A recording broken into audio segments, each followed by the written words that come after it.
దశాబ్దాల కాలంగా అడవితల్లి ఒడిలో జీవనం సాగిస్తూ తమ కుటుంబాలను పోషించుకుంటున్న ఎస్టీ మాక్వెల్స్ ఆదివాసీలకి ఏడాదిన్నర క్రితం ఒక కష్టం వచ్చింది.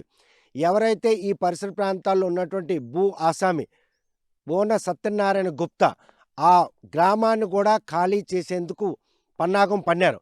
ఇళ్ల మధ్యలో సర్వేరాలు వేయించి ఆ భూమి తందే అని ప్రభుత్వాన్ని నమ్మబలికించే ప్రయత్నం చేశారు.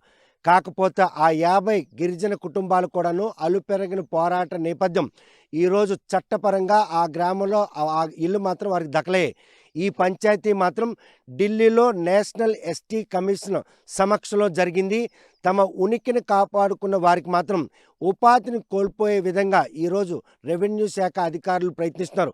ప్రస్తుతం మనం ఎడమవైపు చూస్తున్నాం. ఇది వంశధారకు సంబంధించిన లెఫ్ట్ మెయిన్ కెనాల్. ఈ కెనాల్కి భూసేకరణ చాలా ఏళ్ల క్రితం జరిగింది.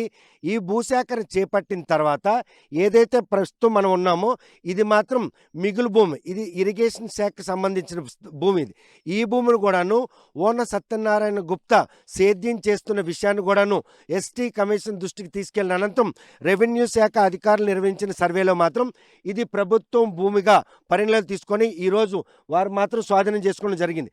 కాకపోతే ఈ స్వాధీనం చేసుకున్నటువంటి ఈ భూమిలో ఎక్కడ గిరిజనులు సేద్యం చేస్తారన్న దురుద్దేశంతో రెవెన్యూ శాఖ అధికారులు ఇలా అంటే పంటకు అనువైనటువంటి ఈ పొలాల్లో నీలగిరి మొక్కలు నాటి వారికి మాత్రం ఈ భూమిని దూరం చేస్తున్నారు.